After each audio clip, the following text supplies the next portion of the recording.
What is up, Marvelous World? I'm Max. I'm with Marvelous Pod. I'm joined by Big G. What up, Big G? Max, man. Just ready to get this Marvel talk in, man.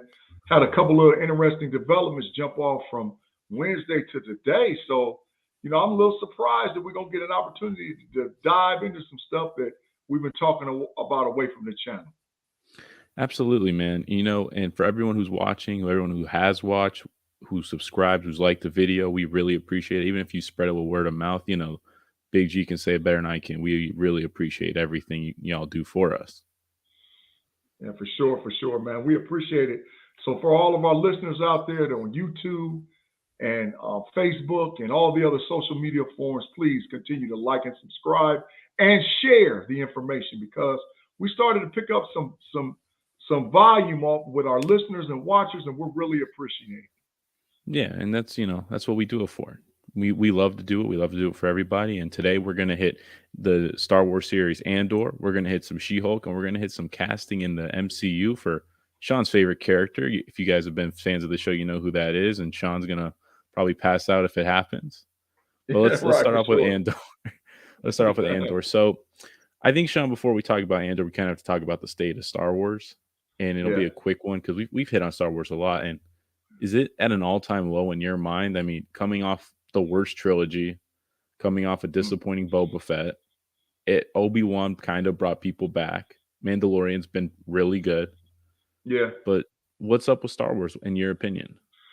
Well, the issue I'm sort of skewed as far as my belief system with Star Wars, and that's because I grew up when Star Wars first hit. So I saw the first three movies hit, then I saw the second three, then I saw the third three, and then I now have been through the Disney Plus renditions of the Star Wars characters. So my belief system with Star Wars is, of course, at an all-time low because I've seen the all-time high. I do believe that The Mandalorian has been somewhat impactful to try to save the franchise, but I don't think they did themselves any justice with what we all thought was going to be a blockbuster with Obi-Wan Kenobi, and it didn't jump off like the way it jumped off. So I think it's at an all-time low. But a lot of times when your expectations are low and thoughts are low, you have an opportunity to build and grow. So I think that's maybe where they're at with Disney's acquisition of Star Wars and actually doing stories for Star Wars. What you think, Max? No, and I think what's important to say is you grew up with the original three movies. I grew up with the second three, and I remember Right. people didn't like them, and I was like, as a kid, you're like, oh, I love it. It was the best thing I've ever seen. How can people Right. hate it? And we've seen Right. in lately that people have kind of grown with the sequels, with Episode 1, Episode 2. Jar Jar Binks is still inexcusable, but people really like Revenge of the Sith. And Right. when Disney took it over from George Lucas, people were kind of questioning it. And the first movie, everyone was kind of like, well, okay, we give the first movie, it's setting everything up. The second movie was like, what? And the third movie was like, Episode 9 was just bad. Right. And I think it's a little unfair. We both say Star Wars is at an all-time low. It's still good. It's just where it's been, it's nowhere near, if that makes sense. Correct. Like, it's not like DC, where they have to cancel movies and scrap stuff. But what happened to the Lando show we were getting with Childish Gambino? Who me and you both love is Lando Calrissian playing Billy D. Williams playing And Lando. Solo? Yeah, yeah, Solo was a great movie, and people hated it. What's up yeah. with that? So how has like the good projects been hated, and the bad Well, projects? Some people have liked them. It doesn't really make sense. And like you said, Mando's been good, but it's a right. show. Star Wars is a Yeah, movie franchise. It's not a show. right. It's a Right. franchise. And when you make bad movies, you ruin it. Doesn't matter how good a show is. Right. And I think that's sort of the problem too, is that we're seeing, and I don't know if it's the behind the scenes stuff that we can't see where, okay, so look, I just got a theory about the whole Star Wars thing. Yeah, let me hear The it. issue, the issue is that Kevin Feige is the bar. Like the MCU is the bar. And I think trying to mimic or mirror or match the MCU and keep up with the MCU has actually hurt projects or product lines like Star Wars, right? Our expectations are so high with the MCU. In the grand scheme of things, it hurts Disney. I mean, it hurts Star Wars, who's also a Disney product. So I think that kills it. And then on the other hand, once again, here we are with the MCU, and we got one mind, one vision, one set of leaders led by Kevin Feige that runs the show. Who runs the show with Star Wars? Because when they were successful, who was it? It was George Lucas. So Yeah. now you don't have that one guy that's driving the product like George Lucas. So that's the issue. And I think that's why we haven't seen what we talked about with Childish Gambino in that movie that was supposed to come out about him being Lando Calrissian. We never seen it because we don't have one mind, one vision. These are one-off projects that's supposed to tie in the grander scheme of story of Star Wars, but it's not working. So does that make sense, Max, No, it to makes you? absolute sense. It's Yeah. There's no one, and this is the problem with the three movies, in my opinion. It was like, okay, we're gonna make a trilogy. We're Mm-hmm. not gonna plan it out. We're just gonna make a movie. We're gonna have a different director with a different vision, and that's why none of the Yeah. movies make sense. And Right. they are missing a Kevin Feige, and I know they have Dave Filoni, who I enjoy, who I like. I like Jon Favreau, who's really good Right. director. I like Kathleen Turner or Kennedy, the president of Lucas. But there's got to be somebody there with the vision, and I don't know Yeah. if they have that guy. I don't know if it's Dave Filoni. I don't know who it is, but we need someone with the vision. And as we transition into the show Andor, this is the problem with the Star Wars show, in my opinion. Again, this is another one. We already know this Mm-hmm. character's end, Sean. We already know Right. what Correct. is going to happen. He's not going to die in Exactly. the show. Exactly. And I get, a show about a certain person. You kind of never expect anyone to die, right? We never expected Mando to really die. Correct. So maybe Star Wars needs to adopt maybe a Game of Thrones where it's a show where there's a bunch of main characters. It's not just about a character. If does that Mm-hmm. make sense what I'm saying? It can't just be we can't just have a Mace Windu show anymore. What if we had a Correct. Jedi Order show and it's like, oh wow, we're invested in this Jedi. We've been invested for like 6 episodes. Oh my god, he died. And you're like heartbroken, but that's good television. We need some Right. stuff like that. But Max, that's what you're saying is the success of the MCU. That is the success. The success of the MCU is, yeah, the first three stories or first three phases was built around the arc of Tony Stark. But they added characters and they added characters and they added characters and they added characters. And that's what they kept doing to build out the franchise. So that's like a Jedi Order. They're doing it now with Doctor Strange. He's the centerpiece, right? And they're adding characters and they're adding characters and adding characters to tell the broader story. And I think that's what they have to do with Star Wars. They have to build a story around, yeah, one maybe central piece, but how do all these parts and pieces all tie to the grander story? So, like a story like the Jedi Order, a story like, and go back to the Jedi Order with like Yoda and see like how it absolutely started. And then talk about that period, the in between times when we don't really know what they were doing because they're supposed to be keeping the peace How in the about the universe. So we don't know Mandalorian what they Wars, Sean? How about the Old exactly. Republic? How about let's get Yes, some Knights of the Old Republic? Let's adapt the game into a movie and you can have some characters and you can invest in them. And oh my God, they met a tragic end. But you know what? We love those characters. Everyone loves Rob Stark from Game of Thrones, even though he died in the 3rd season. correct. We I mean, love I, those I don't characters.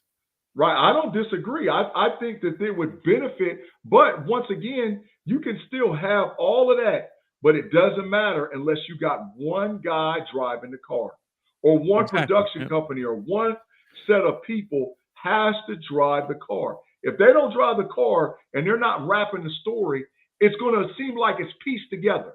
Yeah, you still have one central theme, one central understanding because it's all Star Wars, but it doesn't seem like it's the story that's mapped together. It's like it's missing pieces. That, you Yeah. know, And I mean, that's this that's is just how I see it. Yeah, no, and as we go into like even further into Andor, so Andor's about the rebel spy. You saw him in Mm. Rogue One, Yep, Cassian Andor. He was with Jyn Erso. He has a droid K2SO, the Imperial droid yep, that became a Republic fighter. yep. So, like I said, we know how he ends. His story ends on I can't think of the planet where the beautiful planet where they steal the Death Star plans, they beam them and they get nuked. Correct, correct. So he was born in 26 BBY. You know, I didn't know this about him before I did the research. He grew up on Fest, which is just like a hotbed for war in the Republic era. He grew up Yeah. and he was with the CIS, this Confederacy of Independent Systems. He opposed the Republic. Right. He Yeah, went he to did. jail as a child soldier and he saw his own father killed in an anti-republic military like protest. So Right. he was big against the Republic. He only joined up once he saw the evil of the Empire. And he's like, okay, we need the Republic back. It was bad, but this Right. is Nazi Germany's not that bad. Nazi Germany's way worse. And that's what Chancellor Palpatine was doing. He's like, I'm the person in charge. Anyone who's different than me, I will destroy. It was horrible. And that's when he was Right. like, you know what? It's time we came back. Right. But Max, see how you describe that? That's the central story of Mm-hmm. how the resistance started. And it's like, okay, so we know from a big concept standpoint how the resistance became what it became, right? And we got a little piece together story of Obi-Wan Yeah. that was trying to Mm-hmm. say that that was part of it. But in all actuality, I think that's the way that they have to go. Just like how you said with the whole idea of, creating a Jedi Order story versus the Mandalorians and all. You got to piece the big picture together and have a lot of people buy into it with characters that you can all know and love. That's what the MCU is. So, given that backdrop story information about this character, I think that alone would sell the product. But then you tie that to the broader paint stroke, which is the actual resistance, because we know the resistance is huge. Because they're fighting against the Republic. It's like they just got to piece it together better than what they have. That's just my thinking, man. You know. I get what you mean, but at some point you just have to think to yourself, what point are these stories already told? Do we really want to show that's kind of just going into like I feel like we saw the rebellion being born. Like Mm-hmm. the whole Rogue One was premises rebellions are built on hope. Like the rebellion was just ragtag, and then when they got the Death Star plans, it popped. So like what is this story really going to build towards? Like is it just really just about this one character? Is it a one-off? Like I really don't know what they're going to spend their time on. It's not like it's a brand new story, right? Like that's Right. what I want to see. I want to see more brand new stories. I want to see characters we never heard of. And I feel like they're kind of beating a dead horse. They're kind of like, okay, we spent so many time on their bones. We have 3 movies. We have 2 if we have 4 movies, we have a show. Obi-Wan talks about the rebellion. How many things can we have on this time period? Like, let's get Right. out the box. Right. But that would be them telling another story. Now, see, I'm just a believer that if Star Wars really wants to do it, it's time to blow it up. And like you said, get out of the box. It's time to tell. Maybe say, okay, we're going to move away from those 3 movies that was created at the end, and go back and tell the story of Solo's kids, and redo that whole storyline, because believe me, that would sell like Parker Brothers, man. If you show the twins and they show it, or do you go back from the beginning and redo the whole story of like show Yoda and show how the actual Jedi started? Man, that would sell like there was no tomorrow, because you would have you would see Sith and how the Sith started, and you would see Jedi and how Jedi started. And I think people would buy that more than, because it seems like all the projects, everything that's been on Disney Plus as of this point, and the last 3 movies are like, how like when you build a puzzle and you got 9 pieces missing, but you can see the picture. Those 9 pieces are not going to enhance the puzzle, Yeah. right? They're not going to enhance the puzzle. So that's what I think you're trying to say, as far as stop telling the same story. Yeah. We don't need it. We don't need it enhanced. Well, like, yeah, We it's like need a new puzzle. Mandalorian. Right. Yeah, it's like Mandalorian. They're exploring an unknown time period. This is after episode 6. We have nothing. We have a movie, and we have like 20 years between episode 6 and Yep. episode 7. So let's Right. explore that time frame as I lose an AirPod, sorry. But just let's explore that. Let's explore the unexplorable. Let's just get something new and fresh, because that's what Star Wars needs. Now, the only time, I'm gonna sound like a hypocrite, but there's certain characters who we never really got to see. Like a Mace Windu show, I'm about because we never saw him explored. We saw him for like 40 minutes in 3 movies. Right. We saw Lando. Right. That I'm version down of with him we that. saw for 40 minutes in a movie. I wanna see Childish Gambino. I love Right. Billy D. Williams. He's a little long in the tooth at this point to play Lando again, but I'm Right. still down to see it. Right. Let's explore the unexplorable. Let Star Wars expand. How does Disney Plus expanded MCU to different how have they built the world of Marvel and they haven't built the world of Star Wars? Because they That's what baffles me, and that's what I think the problem is. We need to build it, and I know they got Feige, and I guess that's really just the difference at this point. but no, it is, but it ain't, Max. The issue is they're telling the story, but they're not telling the same story over again. Like, like the one thing that they have not done as of yet, and we're on phase 4, they have not got it where you can see the whole picture. There's no freaking way. They don't even have the corners of the edges. They do not have it where you can see the picture, right? You don't know. All we know is Mhm. that those first 3 phases, the centerpiece was Iron Man. They had to fight off Thanos. Now we're in phase 4. The centerpiece is Doctor Strange. But you can't see the edges. You can't see. You don't know the story, and that's the difference. The difference, and at the same time, they keep exploring characters and they tie them back to one another. That's the greatest thing about the MCU is they tie their characters back to each other, right? So like they might tell a story about Miss Marvel, but Miss Marvel has an interconnectivity to the mutants. You see what I'm saying? She's got an interconnectivity to Well, I Carol would say Danvers. yeah, no. I get what you're saying, but I would say I wanna build off something you said. You said phase 1, it was Thanos, Iron Man, it was the Infinity Gauntlet, right? Mm-hmm. So Star Wars 4, 5, and 6 were about this weapon that destroyed planets and the evil empire. Yep. If Disney did the same exact thing in phase 4, 5, and 6, we're like, okay, it's Thanos again, same thing. People be like, this is so stupid. That's what Star Wars did. They were like, okay, we got another thing that destroys planets. Yes. The Empire's back. We're little Right. they've been rebels for 100 years. They were Right. never in power, it looked like. So that's the problem. It's just not fresh. And maybe Andor can bring some freshness in it. I have some hope for it. But Yeah. again, it kind of sucks when you know the character's fate. You're Yeah. never like, oh, Andor's gonna die. Hey, Andor's well, gonna that's die. And I maybe this would all seem better, like I said about Obi-Wan, if you watched mm, it in the canonical order of the stuff and you didn't had no clue what happened. yes. Well, the thing is that like you said, they can't keep telling the same story. You got to be fresh and new. Got it. No, they can't. And You can't know it, the end at the beginning. You can't know. You're not going to stay. You're not going to stay locked to it. It's just that's how correct. it is. That's yeah, and you know what, Sean? It's been a while. We haven't had a show to talk about, like a new show, and we're getting one Mm, next week. We're gonna get She-Hulk. I know you're excited. I'm very man. excited for the show. Yeah. I'm sure Mod is gonna just play it off like I really don't know about this show. I don't know. He's Carol Danvers in it. Yeah, He's yeah. down Carol with Danvers. Carol. Yeah, he's all about Carol Danvers with Well, Mod. you know, Mod hates powerful women in the MCU. That's a joke. He Yeah. doesn't. He's Yeah. a Correct. supporter, but he just hates Carol Correct. Danvers. But Yeah. what do we want to talk about with She-Hulk? Where do you want to lead this conversation?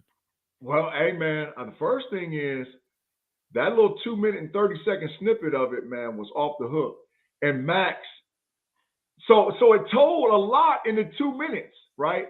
Hmm. First of all, we're seeing Bruce Banner still injured, but then we see something connected to his arm, and is that keeping him at bay because he doesn't want to become the Hulk, right? And then what the heck was the ship? Right? How in the world? That's a spaceship. That's not the Grandmaster ship. Who's in that ship and what the heck is going on? So, see, Is that already someone in two picking minutes, up? Sorry, go ahead. go ahead. Already in 2 minutes, you just got a whole bunch of, I don't know, Yeah, right? like is the Hulk bouncing from Earth? Is he going back to space to get rid of Earth because he still doesn't trust himself? I don't really know what this show's like gonna be. How many? Mm. Do we know how many episodes it's gonna be? It's gonna be a long show, right? Like Nine. It's nine. nine. It's only Nine. 9. Yeah, nine I'm thinking of episodes. Daredevil, but they're 30 Yeah. minutes long. Yeah. It's much lighter of a tone. Yeah. I just don't. I feel like we're gonna leave the show immediately wanting more, and Yeah. to me, that's just me saying it's gonna only be 270 minutes. That's let's just say 250 minutes. That's 2.5 hours. That's a little more than 2 hours. Right. That's pretty short. It's Right. pretty short, but maybe and I think the one thing Marvel's done and bad is maybe the pacing of stuff where it's so action packed because they keep cutting stuff out, whether that's Doctor Strange, Thor, Moon Knight. Moon Knight was at balls to the wall the whole show. There was never a little Yeah. break. It was like, okay, we're going to Egypt. Who's this guy? It's Jake. Oh my god, no, it's not. It's Mark. It was just Right. ridiculous. So I hope that's not a problem for the show. But I'm excited, and I'm tired of people talking about the CGI. You're just not used to seeing her. You're not used to it. You're used Yeah. to seeing the Hulk. Right. Well, the issue, this the whole, so I did some research about the CGI, right? The reason why it was so hard to do the CGI for her and why it looks a little bit different is because her hair. Her hair is the hardest part. And that's why she doesn't, it almost looks like it's a cutout for her because the hair, they have to make the hair look real, right? So that's going to always throw off the CGI a little bit because she's got this, she's literally transformed where she's got this little bitty short style haircut to when she turns into She-Hulk, her hair is halfway down her back and it's jet black. So that's why, even Yeah. if you go back to the first time we saw the She-Hulk trailer, the original, and they did the caption of her and they went from the bottom up and we didn't see her face and all that other stuff, is because it was so hard to do the CGI for her head. It was hard to do that. So that's why they're having issues because they originally used her and they just took her stuff and blew it up. You know, that's the problem. That's the real issue. I think you're right.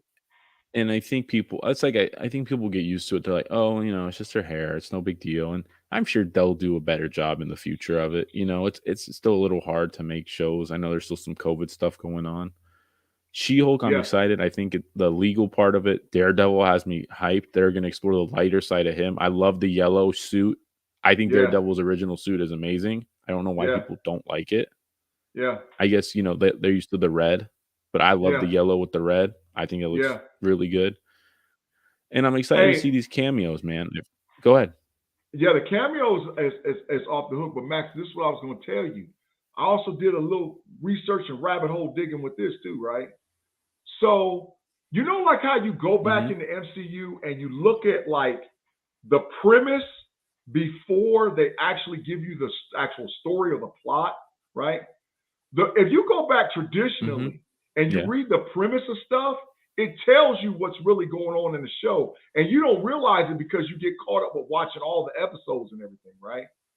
Well, the premise about She Hulk is the Superhuman Registration Act. So that's letting you know what this show's really about. How She Hulk captures, and she's supposed to be the centerpiece, and she's got to make a decision. Is she going to fight on the side of the law, or is she going to fight on the side of being a hero or anti-hero? So therefore, we're going to see every thinking cameo that you can think of to start out with. People, and you got to remember the cameos have to be in some capacity connected back to Stephen Strange. If you really think about everything that's happened so far, Miss Marvel is the only thing, and maybe Falcon and the Winter Soldier, that haven't really been connected to Stephen Strange. So already, I think you're going to see some lines or some ties to this show back to Stephen Strange. Because where have we not seen something that's tied to Doctor Strange throughout Phase 4? You haven't seen it. Falcon and the Winter Soldier Yeah, he's the and forefront. He's the Falcon, forefront. yeah, Falcon and the Winter Soldier and that's it. Falcon and the Winter Soldier. Everything else has been tied back to Stephen Strange in some capacity. Let me ask you a Doctor Strange question. Do Mhm. you think we see a third Doctor Strange film in the next 2 phases, 5 or 6? Yes, I think that you have to have a Doctor Strange movie in Phase 6. I think you have to have a Doctor Strange movie in Phase 6. Because I know they announced everything, but they're gonna add some projects. There's no way that's everything. You know what I mean?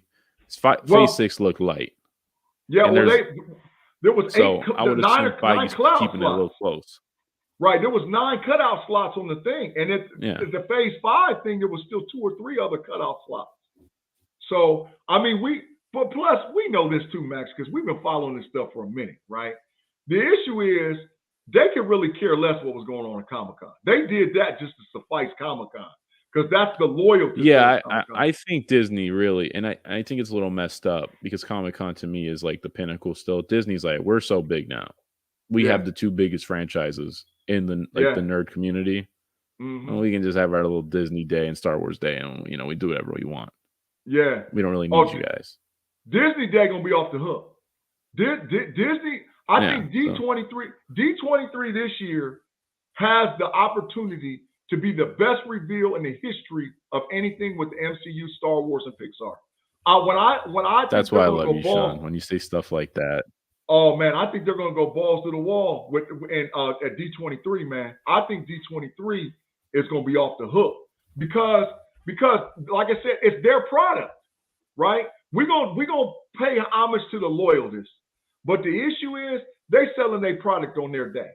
So I mean, there's folks actually now that take days off of work, just to see the announcements at D23, man. This thing, it's way bigger than what they probably even thought from the very beginning.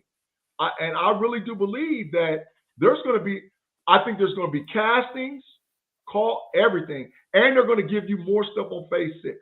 But I think without a shadow of a doubt, Stephen Strange will get a movie in between Phase 5 and Phase 6. yeah. By the time we get to Kang Dynasty and Secret So, Wars, Stephen Strange will have a movie.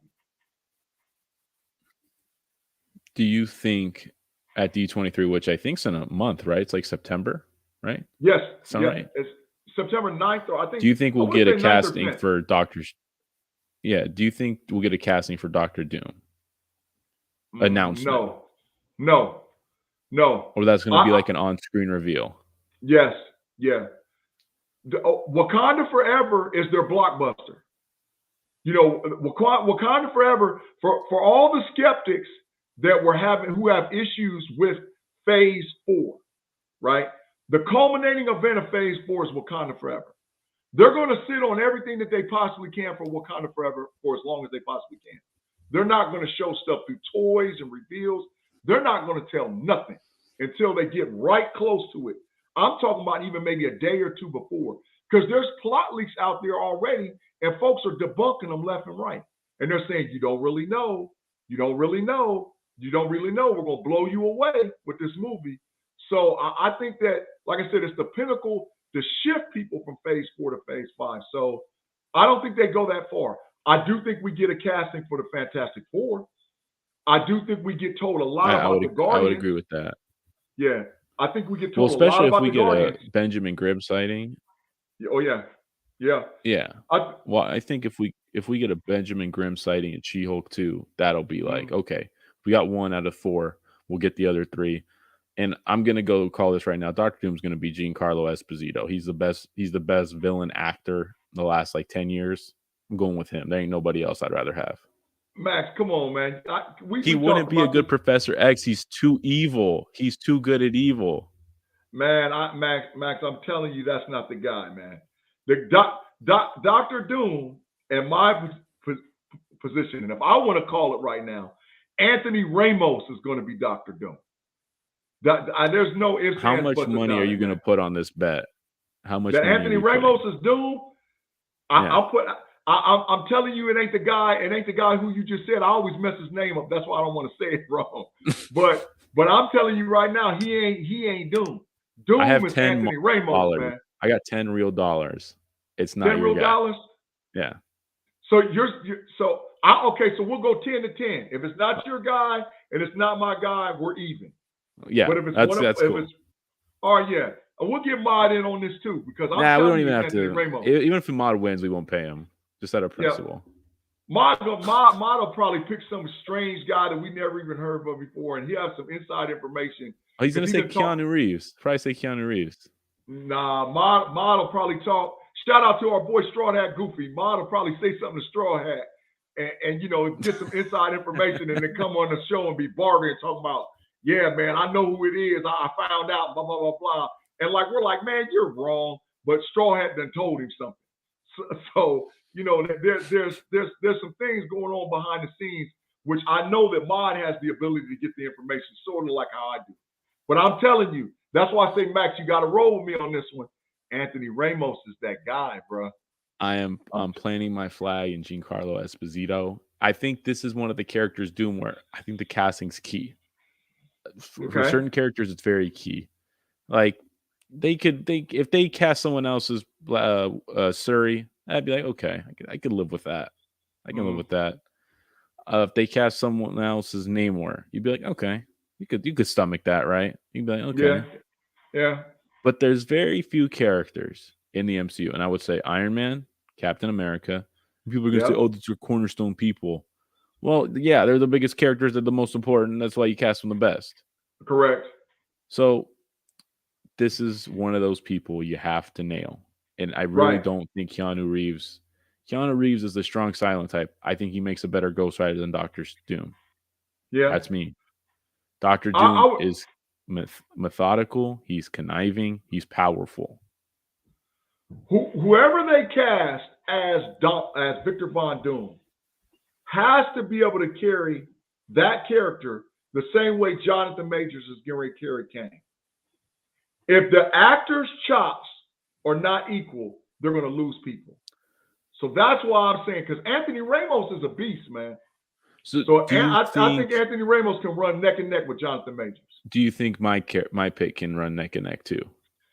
I think he can, but I think he would be overpowering to Jonathan Majors. So they wouldn't necessarily play well off each other. It's kind of like he's too command. It'd be like if you cast Denzel. It's like it's too much. It's just too much. Right. Denzel would have to be Kang in order for this guy. Yeah. Because like I said, I'm messing his name up. I think actors like Denzel, like the really big actors, right? You have to give them parts that are a little watered down so the character, like the person himself, doesn't take it over. Like Matt Damon plays a joke, so it's not ridiculous. So it's like, oh, you're like, oh, it's Matt Damon, but he's like making a joke out of it, so it's like cool. But if Matt Damon was Heimdall, you'd be like, why is Matt Damon Heimdall? Same reason I don't like Idris Elba as Heimdall. It's like, bro, you have a top 10 actor playing a bottom 10 part who's not really in it. Correct.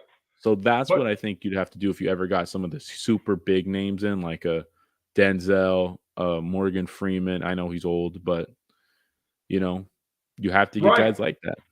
Well, Angela Bassett's character couldn't be that big time character that you know from the comic books. So they morphed her into that, right? But in the comics, Black Panther's mom's not that big of a deal, right? Not so at they gave her an opportunity to give you a character by putting herself inside the character. So it worked, right? And but you know what? Go ahead. Sorry. No, I was going to say just real quick. I think the role she did in the first movie, she's only out there for like 8 minutes, but she is amazing. Right. So it's such a small sample, but it's so good. You're like, dang, like, and of course, everything changed when Chadwick tragically passed away. Everyone's parts changed. Correct. But they even did that with Lawrence Fishburne. Lawrence Fishburne. So those that don't know, Lawrence Fishburne's actually Goliath. Yeah, right? He's a huge part of it. He's a huge part of the MCU. Right, huge. Goliath is no huge, pun intended. Especially, of course. No pun intended. So him and Hank Pym is the one that was messing with these Pym car particles from the very beginning. And Goliath actually carries the mantle of that for a long time, right? But they had to water down his character to make sure he wasn't so overpowering, because the idea was they was trying to sell you Ghost. So they had to make Ghost the villain. Oh, who's Ghost mentor? Oh, Bill Foster. Oh, that's Giant Man. Oh, Pym Particles. And I think you're going to see that in Quantumania, where they play on that. They might have an on-screen appearance of Lawrence Fishburne, but they're going to play on the fact of who he actually is. So that's why I say, like with those established actors, I hope so too. You just can't have those guys that are like overpowering in front of the camera, right? So yeah, well, I mean, Hank Pym exactly too. It's Michael Douglas, dude. He's been in the industry 50 years. He's a Hollywood royalty, and he's in a very small role where he's awesome in it. But you can't Hank Pym's the original Ant-Man. It's not Scott Lang. Right. Scott Lang's the second one. Exactly. And that was the whole reason why they did it. They made him a playoff character. Like he played off, and the Ant-Man story is Scott Lang, which is in the comics, right? But they didn't go all the way back to the original Avengers when they said it was Ant-Man, Wasp, Hulk, Thor, and Iron Man. They didn't tell that story. They told a different story because they knew that they always wanted Michael Douglas to play Ant-Man. So because if that's the case, he'd be overpowering for the role. Now we got spin-offs where they CGI'd his face and you saw it from the beginning and saw stuff of how they built the story about him and Janet Van Dyne and all whatever else. But the people that they wanted to have play those roles, those super actors, they a lot of times they have to have them in those smaller roles because they'll engulf the character. And so that's why I Yeah, say that it can't be exactly. Because the guy you're picking for Dr. Doom because he'll kill Jonathan Majors. Jonathan Majors can't go with him. Not and chops for chops. No way. and you know what? Let's if you guys remember, and I know it was so long ago. Robert Downey Jr. wasn't RDJ when he jumped into Iron Man. He was at No. like no one really wanted him. Right. Chris Evans was in a failed Fantastic Four franchise. Right. These guys became those overpowering actors because of their role. But it's Yeah. like Michael Douglas, he's been in the industry 50 years. He's a legend. Like he's Right. been in hits since these guys were kids. Right. And Right. really, Benedict Cumberbatch was kind of unknown. He Right. wasn't like he was like a indie actor. He wasn't really a blockbuster. Now he is. And Right. Keanu Reeves, it's like that's John Wick. That's Keanu Reeves. Like we know who he Right. is. So we have to find a part that suits him well. In the Eternals, there was no one you were like, wow, oh my God, that actor's playing that part. It was Mm-mm. like, oh, Rob Stark's here. But Yeah. not everyone watched Game of Thrones. He was only in it for 3 seasons. Right. I mean, Eternals, you had Angelina Jolie that, like, it really wasn't, they killed her character off by the second scene of the movie.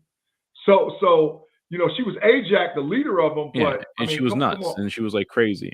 Right. So I mean, Yeah, I like, and maybe that's the success of Disney as well. I mean, of MCU as well, is that they get the big names to draw you, but they pushing them young actors. So I even know, like with Miss Marvel, the character girl, the young lady they cast for her, oh, she's gonna carry it. She's gonna carry the franchise moving forward, man, because she's already got it. She's got that it about her, and they're gonna wrap a story around her. So that's the part that I really, really like. And I think they did that with She-Hulk. I love the casting of She-Hulk, right? And I think I think so there's too. gonna be some Yeah, big time actors make cameos in this. And you're gonna be like, whoa, there's that? yeah. I didn't even know who Whoa. the She-Hulk actress was beforehand. I didn't know who that was, and you could trace this back to Star Wars. Mark Mhm. Hamill was unknown. Harrison Ford was just like a journeyman actor, and now he's Harrison Ford. Right. Harrison Ford appearing in the first Star Wars compared to appearing in a MCU film now, you're like, that's Han Solo, that's Harrison Ford. Yeah. Household. It's Right. different. Right. But Shawn, let me get you. We're gonna wrap it up. I want to get your parting shot, and then we'll call it a show. Man, my parting shot is make sure you give She-Hulk a lot of attention from the very beginning, because I think that they're going to stick to the process of how they did, following Benedict Cumberbatch, following the fact that it's high pace from the beginning. They're not going to tell a lot of backstory. So I think from the beginning, first episode, we already seen a 2-minute snippet from it. You're going to get that whole She-Hulk process, but there's going to be a lot of Easter eggs they're going to lay. So make sure when you watch it, you might have to watch it more than once, more than twice, but pay attention to the cameo stuff that's going on around it, because I'm very excited, but at the same time, I got a lot more optimism about this being a traditional comic book like show and television show and movie, more than Moon Knight, more than Miss Marvel, and more than some of the other things that we've seen on Disney Plus. That's a good one. And you know what? It's kind of similar to mine. Mine was going to be about She-Hulk because we're going to be talking about it on Wednesday, right? Because when's it Mm-hmm. drop? It drops the Oh, 18th. Wednesday. Yeah, Wednesday. We will watch Well, it we'll on be Wednesday. talking about it. Just strap in. It's going to be fast paced. I think the first episode's 30 minutes. She'll be She-Hulk by the end of that 30 minutes. Oh, yeah. In my opinion. So you got to strap in because it's going to be balls to the wall. It's only 9 episodes. They're 30 minutes each. It's a little more than 2 hours, just like whole show duration. So just strap in, everybody, and Yeah. let's enjoy it. Let's not just write it off immediately because she's a woman. That like because she's a minority. She's black, right? The actress is black. No, she's Latino. She's Latino. She's Latina. Okay, so let's not Hmm. write it off because of that. Because dude, you know how annoyed we were about Miss Marvel being written off because it was Muslims and Yeah, Pakistani people and Indian people. yeah, Why does that crap matter? it Just doesn't. enjoy it. Exactly. Exactly. Just enjoy the show. Enjoy the show. And I hope you guys were enjoying our show. I'm Max. For me and Big G, we are out. We'll catch you on Wednesday with Mod. Peace.